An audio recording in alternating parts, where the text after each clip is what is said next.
네, 범죄의 재구성 오늘은 학교 폭력 사태에 대해 짚어보겠습니다. 한국형사정책연구원의 승재현 연구위원과 함께합니다. 안녕하세요. 네, 안녕하십니까. 너무나 좀 뭐랄까요, 화가 나고 참담한 일이 벌어졌는데요. 네네. 인천의 한 고등학교에서 동급생 2명이 폭행을 했습니다. 피해자가 보름 넘게 의식을 찾지 못하고 있는 상태이고요. 간단하게 사건 개요 설명 좀 해주시죠. 고등학생 2명이 한 고등학생에게 폭행을 했고 네. 그 폭행하는 과정이 그냥 일반적인 폭행이 아니라 운동을 하는 과정에서 일어나는 스파링이라고 이야기하죠. 되게 안타깝습니다. 아직 학생이 그러니까 의식을 못 차렸다고 하는데요. 예. 곧 좀 의식이 깨어났으면 하는 마음입니다. 네. 대체 그 피해 학생에게는 어떤 일들이 벌어졌던 건지 피해 학생 아버님을 직접 연결해 보겠습니다. 익명으로 연결하겠습니다. 아버님 안녕하세요. 네, 안녕하세요. 네, 어려운 인터뷰인데요. 응해 주셔서 정말 감사드립니다. 우리 자녀분은 아직 의식을 찾지 못하고 있나요? 예, 아직 의식은 찾지 못하고 있고요. 네. 담당 선생님 소견으로는 지금 아직 의식 불분명이고 네. 사지마비가 좀 있다고 아. 그렇게 들었습니다. 네. 저희도 지금 아예 면회가 안 돼서요. 코로나19 때문에 네. 그래서 좀 많이 답답한 상황입니다. 네, 뭐 같은 부모 입장에서 뭐라고 말씀드려야 될지 모르겠습니다. 정말 참담하고 같이 좀 화가 나고 이런데요. 아버님이 처음에 아드님 피해 사실을 아시게 된 거 어떻게 아시게 되셨죠?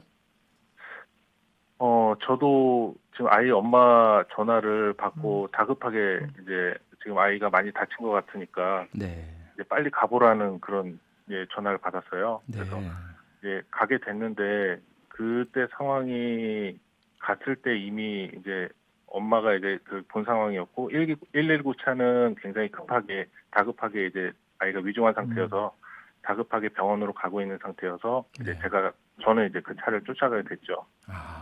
그럼 병원에 가셔서 간단히 어쨌든 설명 들으셨을 테고 아드님 상황을 아시게 되셨을 때 어떤 심경이셨습니까?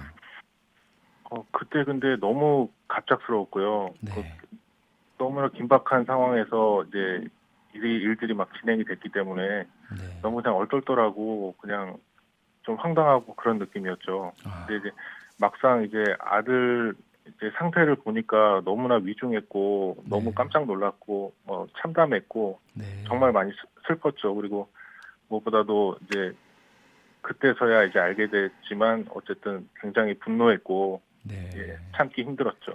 그러니까 저희가 언론 보도로 접하기는 가해자들 주장이 권투를 가르쳐 줬을 뿐이다, 폭행이 아니다 이런 이야기를 했다고 하던데 이게 사실 맞습니까? 네.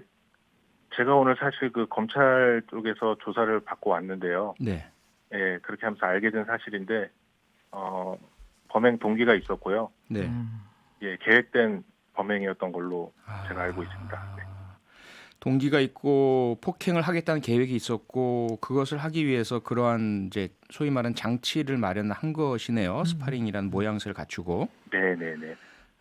그 이후에 이 가해자들이 가족분들께 뭐 조롱 섞인 문자도 보냈다 이런 내용도 있던데요. 어떤 내용을 보낸 겁니까? 예, 그건 사실은 아니고요. 네. 아직 뭐 그쪽에서 뭐 어떤 뭐 접촉을 이제 최초에 한번 그 병원의 그 간호원을 통해서 연락처만 저희한테 남겼었고요. 네. 뭐 접촉을 하거나 그 이후에는 그런 건 없었습니다. 그건 오보네요, 그러면은.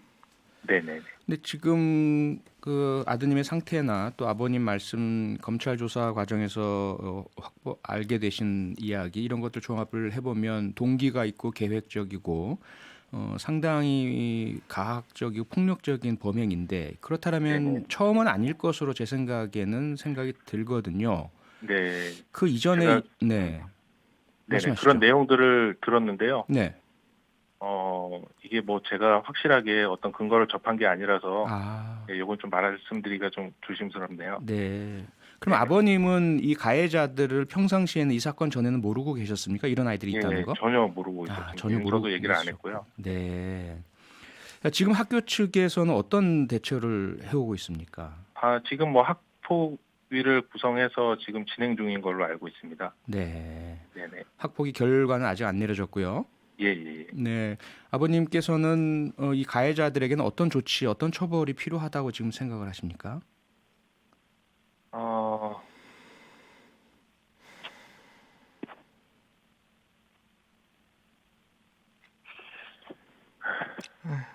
정말 많은 분들이 같이 울어주시고 분노해 주시는데요. 네. 예, 그런 점 너무 감사드리고 네.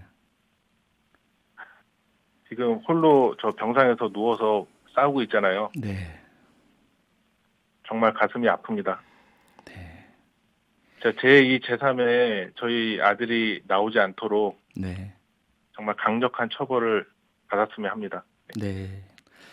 아버님 심경이 그 말씀도 힘드신 이런 상태라는 게 그대로 네. 느껴집니다. 너무 죄송하고요. 저희들이 미리 이런 문제를 막지 못한 부분도 사과를 드리겠습니다. 이후에 응당한 무거운 처벌이 내려지기를 함께 바라겠고 저희도 할 수 있는 노력을 다하겠고요. 빨리 아드님이 의식도 찾고 회복되기를 진심으로 기원하겠습니다. 네, 감사합니다. 네, 아버님 힘내십시오. 어려운 예, 인터뷰 다시 많은 한번 응원 감사드립니다. 부탁드립니다. 네, 고맙습니다. 네. 아버님도 말씀하시기가 대단히 이제 힘드신 상황인데 저도 사실은 질문드리기가 이렇게 쉽지 않은 상황이었습니다. 특히 이제 같은 부모 입장이다 그럼요. 보니까 이 감정이입도 되고 해서요. 우선 이 가해자들이 가장 이제 문제가 앞서도 제가 말씀을 드렸지만 이게 처음이 아닐 것이 뻔하고 우리 그럼요. 아버님은 이제 말씀을 상당히 조심하시고 말씀을 안 하셨지만 지금 확인된 사실을 보면 지난 9월에도 이 가해자들이 다른 학생에게 폭행을 저질러서 경찰 수사를 받은 적이 있다라고 하거든요. 네네. 그러니까 이런 상황들 좀 어떻게 보세요? 사실 뭐 학교 폭력이라는 게 상존하고 있는 폭력이고 네. 저는 학교 폭력이 이제 학교 폭력 예방 및 대책에 관한 법률에 학교 폭력이라는 그 네이밍이 되어 있어서 저희들이 학교 폭력이라고 이야기를 하는데 네. 사실 학교 폭력이 아니고 이 정도면 그냥 형법상의 강력 범죄죠. 강력 범죄라고 범죄입니다. 봐야 되는 예. 거고 정신이 잃어서 지금까지 의식을 못 차렸다면 뭐 구속까지 됐고 이 죄명 자체가 중상해 그러니까 생명의 위험을 발생했다라고 보이는 거라서 네. 저희들은 학교 폭력이라는 네이밍 자체도 좀 새롭게 해야 되지 않느냐. 자꾸 학교 폭력이니까 이게 보호 처분으로 가는 거고 그냥 경미한 폭행이고 그 학폭위에서 그냥 해결할 수 있는 그런 어떤 내용이라고 생각하는데 네. 학폭위에 가봤자 지금 이 사건도 지금 원칙적으로 초범이고 미성년자라 가지고 불구속 입건을 했고 방금 네. 9월에 나왔던 첫 번째 사건도 첫 번째 사건이요. 예. 이 사건도 그냥 전학 처분을 하는데 아시겠지만 뭐 당연히 여기서 이의를 제기해서 전학이 안 됐는 상황에서 지금 이 사건이 다시 연이어 발생을 했기 때문에 그러니까요. 사실 이런 부분들이 신속하고 좀 정확하고 바르게 이루어졌다면 뒤에 있는 그 지금같이 우리가 정말 안타까운 마지막에 아버님이 말씀을 못 잃어서 저 표디하고 예. 저하고 이렇게 저도 눈망울이 같이 이렇게 약간 맺혀져가 있는데 이런 일이 발생하지 않았을까? 발생하지 않았다 이렇게 말씀드릴 수 네, 있습니다. 그러니까요. 지금은 말씀하신 것처럼 이 사건 같은 경우는 현재 경찰에서 가해자 2명을 중상해 혐의로 네네. 구속했습니다. 그리고 검찰 송치를 했고요. 그래서 네네. 지금 아버님 검찰 조사를 받고 나오신 건데 문제는 이 사건이 일어나지 않을 수 있었던 이전 9월 사건 때는 학교 폭력이라는 승전 위원님 말씀대로 가볍게 처리를 하면서 불구속 네네. 입건을 했고 결과적으로는 학교 내에서의 전학 처분으로 근데 이마저도 불복해서 이루어지지 않고 있는 상황이었기 때문에 이 사건이 벌어진 거예요. 네, 그렇죠. 그러니까 이제 지금 문제는 뭐냐 학교 폭력이란 게 뭐 다른 강력 범죄보다도 더 재발 위험이 높고 재범률이 높잖아요. 네네. 뭐 수치상으로도 명확하게 드러나는 게 예. 2016년에 2,108건이었는데 네. 2017년에는 물경 3,250건 그리고 2018년에는 역시 한 4,000건에 가까운 3,827건이 지금 발생하고 있기 때문에 학교 폭력이 처음 발생했을 때 반드시 그 폭력은 우리가 알고 있는 회복적 사법이라 그래서 예. 가해자와 피해자를 정말 용서하고 화해하도록 만들어야 되는데 그렇죠. 그게 전혀 안 되고 있는 거예요. 저번에 우리 저 표디가 의원으로 계셨을 때 저하고 같이 예. 그 청소년 이 학교 폭력에 대해서 한번 그때 세미나를 했을 때 공청했었죠. 예, 그 공청에서 제일 고민되는 건 학교 폭력에서 가면 가해자와 피해자의 중재를 해야 되는 그 중재 할 수 있는 선생님들의 좀 죄송한 말씀이지만 네. 그 역량이 안 되고 있으니 예. 그냥 똑같은 거예요. 배제, 격리, 그다음에 뭐 처벌 이런 쪽만 가다 보니까 첫 번째 학교 폭력이 제대로 된 용서와 그다음에 그 화해가 있어야 되고 그 피해 학생을 제대로 보호했어야 되는데 이런 부분이 안 되고 있다. 네. 참 안타까운 일입니다. 그러니까 학교 폭력이라고 우리가 할 수 있는 흔히 말해서 학교에서 애들 싸우고 또는 조금 여러 가지 이유로 가정적 문제라든지 양육가정의 문제라든지 인성에 조금 문제가 있는 아이들이 폭력적이고 다른 아이들을 괴롭히고 이런 문제가 있을 때에 이 부분을 이건 나쁜 것이고 본인이 반성하고 후회하게 만들고 피해자에게 정말로 눈물로 솔직하게 사죄하게 만들고 그렇게 했을 때 비로소 뭐 용서든 그리고 그 다음에 뭐 학교에서 화장실 청소를 한 달간 하든지 피해자가 원하는 그런 조치가 내려져서 다시는 폭력이 이루어지지 않게 하는 것 이것이 이제 회복적 사법이고 학교 폭력에 대한 해결책인데 네네. 이게 전혀 첫 단계부터 안 되다 보니까 이게 강력범죄로 바뀌어 버리는 거잖아요. 그렇죠. 이게 사실 뭐 지금도 이 친구들이 하는 게 이게 운동이었다라고 끊임없이 이야기를 하는 거예요. 이거는 같이 스파링을 했는 거지 내가 네. 폭력했는 거 아니다. 사실 이 장소가 어떤 장소인가 하면 그냥 네. 체육관이고 비어있는 체육관이고 이렇게 사람이 있는 장소도 아니고 매트만 깔려 있는 장소에 예. 그냥 가서 이렇게 폭행을 하는 과정이고 예.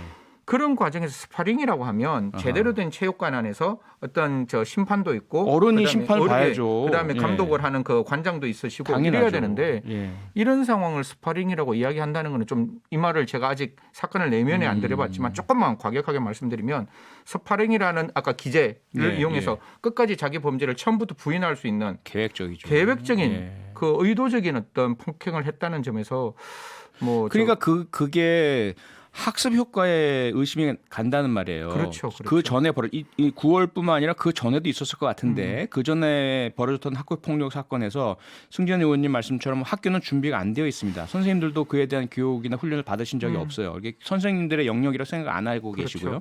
예. 그런 가운데 벌점을 준다든지 징계 절차를 통해서만 하게 되니까 이 아이들이 자꾸 배우는 거예요. 어떻게 조치를 취하면 내가 불이익을 면할 수 있다 혹은 그 불이익에 대한 크기를 줄일 수 있다.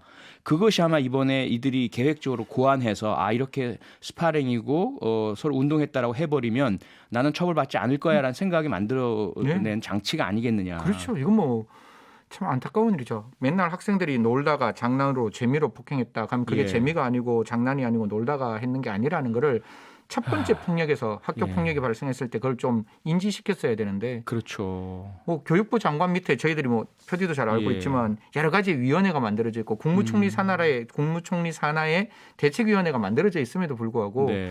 이런 부분들이 아직까지 여전히 남아 있고 지금 아버님 말씀대로 이런 폭력이 또 발생하고 있고 앞으로 네. 이런 폭력을 막기 위해서는 좀 적극적인 대책가 필요하지 않나. 그러니까 그 대책 중에 보면은 가해자에 대해서는 절대로 다시는 폭력 못하도록 하는 게 당연히 뒤따라야 되겠지만 피해자 보호도 훨씬 더 중요하잖아요. 일단 피해자를 완전하게 보호를 해서 보복의 우려도 없게 만들고 재발 위험이 네. 없게 만들고 치유 상처 회복하고 피해자 때문이 아니다, 피해자 탓이 아니다, 피해자가 원인이 아니다라는 걸 분명히 자기들이 느낄 수 있도록 해줘야 되고 이 과정이 있나요? 현재 우리 학교 그게 처리 뭐 과정에서? 저 조문은 존재를 합니다. 이게 참 너무 예. 좀 죄송스러운데 이런 조문이 있음에도 불구하고 도대체 대한민국 뭐 하는 거야라고 국민들께서 공분하실 것 같은데 네. 아까 말씀드린 학교 폭력 예방 대책에 관한 법률 20조의 5에 보면 학생 보호 인력의 배치라고 해서 보호 인력을 하는데 뭐 표대위하고 계속 말씀을 나누었지만 보호라는 건 관심과 배려인데 네. 그냥 보호하겠다라는 이야기만 하지 정말 그 피해 학생에 대한 관심,